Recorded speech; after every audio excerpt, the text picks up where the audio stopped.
O livro do profeta Zacarias. O livro começa após o retorno dos exilados da Babilônia para Jerusalém. E nos é dito no livro de Esdras que Zacarias e Ageu desafiaram e motivaram o povo a reconstruir o templo e procurar o cumprimento das promessas de Deus. Há muito tempo atrás, Jeremias, o profeta, dissera que o exílio de Israel duraria 70 anos e que Deus restauraria a sua presença para um novo templo e traria seu reino e o governo do Messias sobre todas as nações. As datas no início desse livro nos dizem que esses 70 anos estão quase no fim, mas a vida de volta à terra era difícil e parecia que nenhuma dessas promessas se tornaria realidade. Por quê? E o livro de Zacarias oferece uma explicação. Tem um conceito bastante claro. Há uma introdução que define o tom para uma grande coleção de visões de sonho de Zacarias. E isso é concluído pelos capítulos 7 e 8. E então, isso é seguido por mais duas grandes coleções de poesia e profecia. Vamos nos aprofundar e ver como o livro se desenrola. Ele começa com o desafio imposto por Zacarias à sua geração de voltar a Deus e não ser como seus ancestrais, que se rebelaram e se recusaram a ouvir os profetas anteriores, o que os levou ao exílio. E agora, os exilados retornados respondem positivamente a Zacarias. Eles se arrependem e se humilham diante de Deus, ou assim parece. A próxima grande sessão é uma coleção de 8 visões que Zacarias teve, e só para prepará-lo, elas são cheias de imagens estranhas, muito parecidas com seus sonhos. A ideia de que Deus se comunica com as pessoas através de sonhos simbólicos é muito antiga. Ela remonta ao livro de Gênesis, os sonhos de Jacó, ou José, ou do faraó.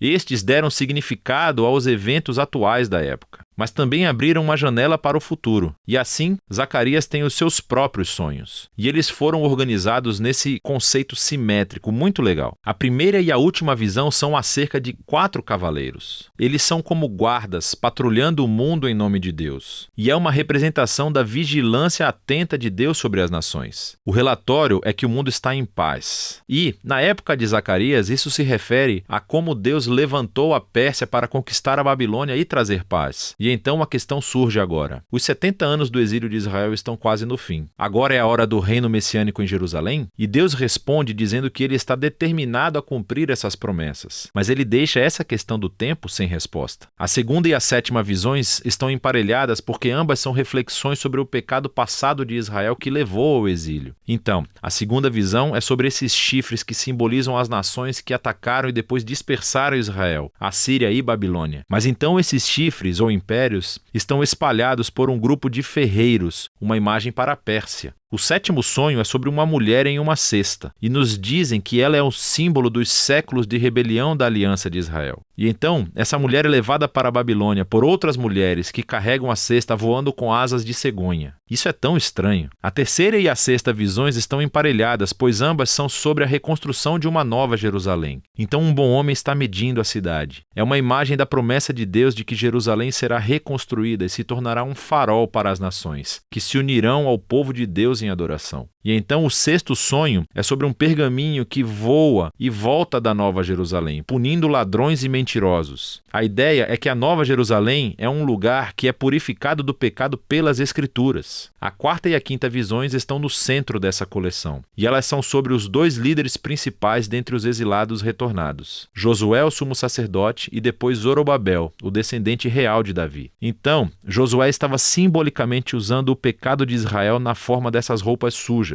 Mas então elas são retiradas e ele ganha roupas novas e um novo turbante, um símbolo da graça e do perdão de Deus. E então um anjo diz a Josué que, se ele permanecer fiel a Deus, ele guiará o seu povo, e Josué se tornará um símbolo do futuro rei messiânico. A outra visão é sobre 2 oliveiras que fornecem óleo para essa lâmpada de ouro elaborada, e em si é um símbolo do olhar atento de Deus sobre o seu povo. E essas 2 árvores simbolizam os 2 líderes ungidos, Josué e depois Zorobabel, que lideram os esforços de reconstrução do templo. E Deus diz que o sucesso não virá a este novo templo se for o resultado apenas de manobras políticas. Em vez disso, esses 2 líderes devem depender da obra do Espírito de Deus. As visões chegam ao fim com uma visão de bônus do profeta e retoma os temas das quarta e quinta visões centrais. É Josué, o sumo sacerdote, novamente. E ele recebe uma coroa e é apresentado como um símbolo do futuro Messias, que também será um sacerdote sobre o reino de Deus. Deus. E então Zacarias encerra tudo, dizendo que todas essas visões serão cumpridas somente se a geração atual for fiel a Deus e obedecer aos termos da aliança. E assim, todos juntos, essas 3 visões enfatizam como a vinda do reino messiânico está condicionada a que essa geração seja fiel a Deus, o que leva à conclusão dos sonhos. É outro desafio para Zacarias. E um grupo de israelitas vem e eles estão de luto pela destruição do antigo templo por quase 70 anos. E eles perguntam a ele: é hora de parar o luto? Quero dizer, o reino de Deus virá em breve? E Zacarias os lembra novamente de como os seus ancestrais rejeitaram o chamado de Deus através dos profetas, o que os levou ao exílio. E assim ele os desafia também. Ele diz que essa geração só verá o reino messiânico se buscar a justiça e a paz e permanecer fiel à aliança. Então, em outras palavras, Zacarias inverte a questão. Ele pergunta: vocês se tornarão o tipo de povo que está pronto para receber e participar do reino de Deus? E essa questão é deixada no ar. As pessoas não respondem e o livro simplesmente segue em frente. E assim chegamos às sessões finais, que são muito diferentes dos capítulos 1 a 8. Cada sessão é uma colagem caleidoscópica de poemas e imagens sobre o futuro reino messiânico. O primeiro, os capítulos de 9 a 11, descreve a vinda do rei messiânico humilde, que está montando um jumento na vinda para a Nova Jerusalém para estabelecer o reino de Deus sobre as nações. Mas então, de repente, esse rei é simbolizado como um pastor sobre o rebanho de Israel. E então ele é rejeitado, primeiro pelo seu próprio povo, mas também pelos seus líderes, que também são simbolizados como pastores. E assim Deus entrega Israel a esses pastores corruptos. E isso levanta a questão: será que a rejeição de Israel ao seu rei durará para sempre? E a sessão final, dos capítulos 12 a 14, diz que não. É outro mosaico de poemas e imagens sobre o futuro reino messiânico. E eles descrevem uma nova Jerusalém como um lugar onde a justiça de Deus finalmente confrontará e derrotará o mal entre as nações. É muito semelhante aos mesmos temas do profeta Joel ou Ezequiel. Mas então Deus também confrontará a rebelião dentro dos corações do seu próprio povo. Ele vai derramar o seu espírito sobre eles, diz ele, para que eles possam se arrepender e lamentar o fato de que eles se rebelaram e rejeitaram seu pastor messiânico. O capítulo final conclui com a Nova Jerusalém como o ponto de encontro para todas as nações. E então essa cidade se torna um novo jardim do Éden. E há um rio de água viva fluindo do templo, trazendo cura para toda a criação. E é assim que o livro termina. E assim Zacarias apenas deixa você refletir sobre a conexão entre os capítulos de 1 a 8 e de 9 a 14. E o objetivo parece ser que esse futuro reino messiânico da segunda metade do livro só virá quando o povo de Deus for fiel à aliança, o objetivo da primeira metade. Ler o livro de Zacarias é uma viagem emocionante.